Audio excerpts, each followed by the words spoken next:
ये घर के कभी ना ख़त्म होने वाले काम। फ्रेंड्स, हमारे घर में कितने काम होते हैं और हम कितने कामों को एक साथ मैनेज करते हैं, और कई बार उनको मैनेज सब चीज़ों को मैनेज करना कई बार काफ़ी टफ़ भी हो जाता है। तो उसके लिए हम सब अपने अपने तरीके से कुछ ना कुछ टिप्स ट्रिक या अपने काम को करने के कुछ ना कुछ रूल्स ज़रूर बनाते हैं, जिस तरीके से हम अपने घर को, अपने किचन को, अपनी चीज़ों को मैनेज करते हैं। तो फ्रेंड्स, इस वीडियो में मैं आपके लिए लाई हूँ कि कुछ इसी तरीके के बेहतरीन टिप्स और ट्रिक्स जिनसे आप अपने घर को अच्छे से रख सकते हैं। डेफ़िनेटली ये वीडियो आपको पसंद आएगा, तो प्लीज़ ज़रूर कीजिएगा। तो फ्रेंड्स, अब हम देखते हैं अपनी पहली टिप। फ्रेंड, इस तरीके के मसाला डब्बा हम सभी के घरों में यूज़ होता है, जो कि स्टील का डिब्बा है। और इसमें काफ़ी टाइम तक जब हम 1 हफ़्ता या 2 हफ़्ते तक जब हम रेगुलर इसको यूज़ करते हैं, तो इसमें अगर आप देखेंगे तो इसके ऊपर की जो लिड रहती है या फिर जो इसके नीचे का जो बेस होता है, वो बहुत बुरी तरीके से गंदा हो जाता है, जिसको डेली के डेली या हर वीक में क्लीन करना पॉसिबल नहीं हो पाता, क्योंकि ऑलरेडी जो मसाले हैं वो भरे हुए होते हैं। हम वेट नहीं कर सकते कि सारे मसाले ख़त्म होने के बाद हम इसको क्लीन करें। तो यहाँ पर मेरे पास एक टिप है। सबसे पहले मैंने क्या किया, अपने पूरे जो मसाला का डब्बा है उसको मैंने पूरा खाली कर लिया है इन छोटी छोटी कटोरियों में। और खाली करने के बाद मैंने उसको पहले अच्छे से क्लीन कर लिया है। और क्लीन करने के बाद यहाँ पर मैंने क्या किया, पूरे जब अच्छे से सूख गया, अच्छे से सूखने के बाद ही आप मसाले रखिए इसके अंदर। जब ये अच्छे से क्लीन हो गया, अच्छे से सूख गया है, तो यहाँ पर मैंने एक टिश्यू पेपर का यूज़ किया है, जिसको कि मैं बिल्कुल जो हमारा डब्बा है उसके शेप में बिल्कुल कट कर लूँगी। अगर आप चाहें, अगर आपके पास नैपकिन छोटा, तो आप एज़ इट इज़ भी बिछा सकते हैं, लेकिन मेरे पास नैपकिन काफ़ी बड़ा है, तो मैंने उसको डब्बे के साइज़ में कट कर लिया है। और इसके बाद मैं आपको इसके अंदर सभी मसाले रख रही हूँ। मैं इसमें अब सभी मसालों को इसमें रख दूँगी। इस तरीके से देखिए हमारा डब्बा जो है बिल्कुल कितना सुंदर लग रहा है। फ्रेंड्स, हमारा जो इंडियन किचन है उसमें जो कलर्स हैं उनसे बहुत ही सुंदर लगते हैं। तो यहाँ पर देखिए 1 वीक हो चुका है, और 1 वीक के बाद मैं आपको डिब्बा दिखा रही हूँ। इसमें हाँ, नीचे कुछ मसाले गिरे ज़रूर हैं, लेकिन वो नैपकिन पर हैं।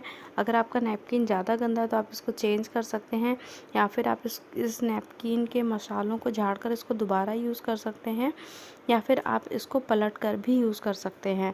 तो जिस तरीके से भी आप सूटेबल हों, आप वो काम कर सकते हैं। और अगर आप यहाँ पर नैपकिन नहीं डालना चाहें और आपके पास कोई कॉटन का साफ़ कपड़ा हो, आप उसको भी यूज़ कर सकते हैं, जिसको आप बाद में निकाल के वॉश करके भी यूज़ किया जा सकता है। तो देखिए हमारा डब्बा फिर से बिल्कुल क्लीन हो गया। अब फ्रेंड्स, हम देखते हैं हमारी नेक्स्ट स्टेप। ये जो आप बॉक्स देख रहे हैं, इस डब्बे में मैंने जितने भी निक नैक आइटम्स होते हैं, जैसे कि बच्चों के मतलब जो पापड़ हैं, या बच्चों के लिए हम सूप, या जो भी हम छोटी मोटी चीज़ें लाते रहते हैं, बच्चों के सूप हो गए, पॉपकॉर्नस हो गए, उनके पैकेट्स, उन सबको मैं इसी डिब्बे में रख देती हूँ, जिससे ये सारी चीज़ें मुझे एक ही प्लेस पर मिल जाएँ। लेकिन क्या आप जानते हैं, हम इन चीज़ों की कभी भी एक्सपायरीज़ चेक नहीं करते, और जब भी काफ़ी टाइम तक अगर चीज़ें पड़ी रहती है तो वो एक्सपायर हो जाती हैं।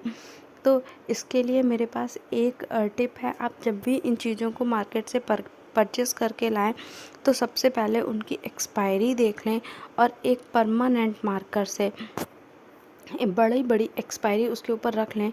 तो जब भी आप उनको यूज़ करेंगे तो डेफ़िनेटली आपकी नज़र सबसे पहले उसकी एक्सपायरी पर जाएगी। तो आप जब भी उसको यूज़ करेंगे, तो आप कभी भी एक्सपायर्ड चीज़ यूज़ नहीं करेंगे। आप सबसे पहले एक्सपायरी पे आपकी नज़र जाएगी। तो आप इस काम को ज़रूर करिएगा। इससे ना तो हम इससे क्या होगा, हमारा जो वेस्टेज होगा किचन में, वो भी बहुत कम हो जाएगा। फ्रेंड, उसके बाद हम चलते हैं अपने अगले टिप की तरफ। फ्रेंड, इस तरीके की सीजनिंग बॉटल आजकल हम सभी के घरों में बहुत कॉमन है। तो और ये बहुत सुंदर सुंदर डब्बियाँ भी आती हैं। ये कांच की डब्बी है, ग्लास जार है एक। तो इस जब भी ये खाली हो जाए तो आप इसको कभी भी थ्रो मत करिए। इसको आप डिफरेंट डिफरेंट तरीके से यूज़ कर सकते हैं। देखिए जैसे कि इस तरीके के मेरे पास 2 डिब्बियाँ खाली थी। इनमें अगर आप देखेंगे तो इसमें दोनों साइड अलग अलग तरीके का जो होल हैं वो दिए हुए हैं, जिससे कि आप अलग अलग तरीके से यूज़ कर सकते हैं। तो इन डब्बियों को आप अपनी डाइनिंग टेबल में एज अ सॉल्ट पेपर भी यूज़ कर सकते हैं।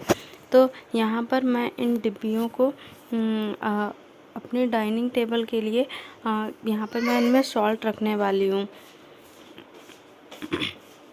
तो यहाँ पर देखिए मैंने इसमें ब्लैक सॉल्ट फिल किया है और उसके बाद मैं आपको दिखाऊंगी।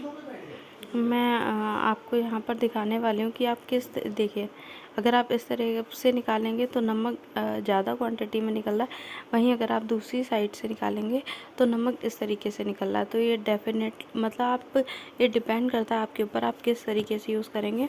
लेकिन ये देखिए हमारा DIY ज़ीरो कॉस्ट में हमने कितने सुंदर और जो हमारे जार्स थे वो तैयार कर लिए, जो कि मार्केट में काफ़ी कॉस्टली मिलते हैं। फ्रेंड्स अगर हम टिप नंबर 4 की तरफ चलें तो जो भी रिमेनिंग सब्जी, दाल या आटा या कुछ भी रहता तो आप उसको इस तरीके से खुली कटोरी में फ्रिज में कभी मत रखिए। आप इसको हमेशा ढक कर रखिए। अगर उस कटोरी की या उस बर्तन की लिड नहीं है तो उसके लिए जो हमारे जो टेक अवे कंटेनर्स होते हैं उनकी लिड्स को भी आप यूज़ कर सकते हैं। नहीं तो आप हमेशा इस तरीके के बॉक्स को यूज़ कीजिए जिसमें लिड होती है। ये मेरे पास टप्परवेयर के हैं जिन ये डिफरेंट साइज़ में भी अवेलेबल हैं।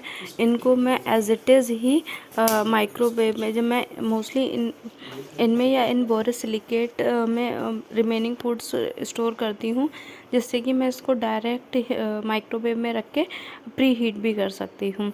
तो आप जब भी खाना रखिए तो उसको हमेशा ढक कर रखिए, जिससे कि फ्रिज में एक दूसरे की स्मेल नहीं जाएगी और चीज़ें का टेस्ट ख़राब नहीं होगा।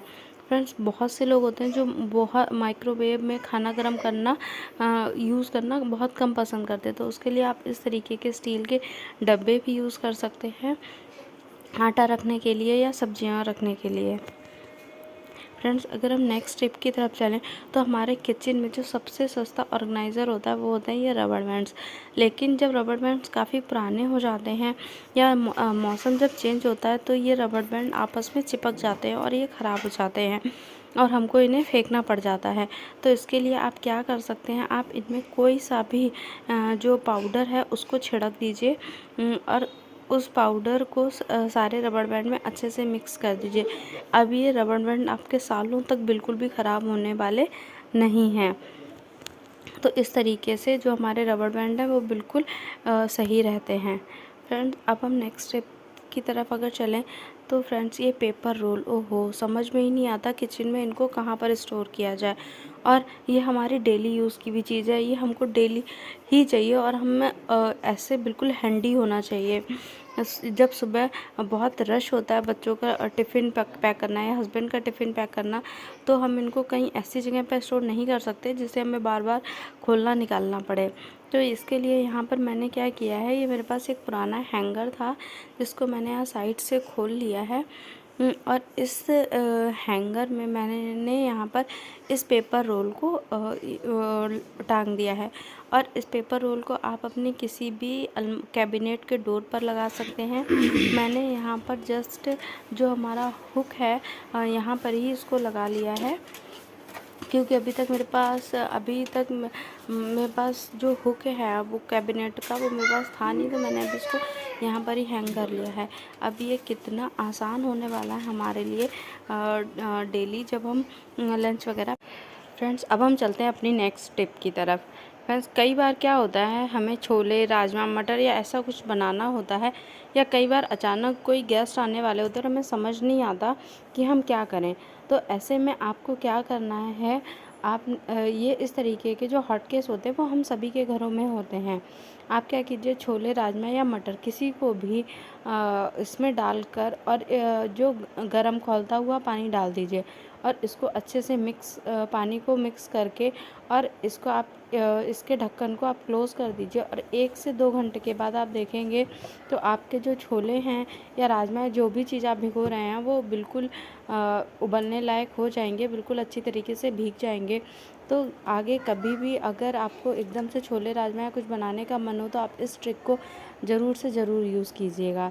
तो फ्रेंड्स, ये था हमारा आज का वीडियो। आप मुझे ज़रूर बताइएगा कि आपको मेरा ये वीडियो कैसा लगा और इनमें से कौन सी टिप और ट्रिक आपको सबसे ज़्यादा यूज़फुल लगी, या इनमें से कौन सी टिप आप अपने डेली लाइफ में यूज़ करते हैं।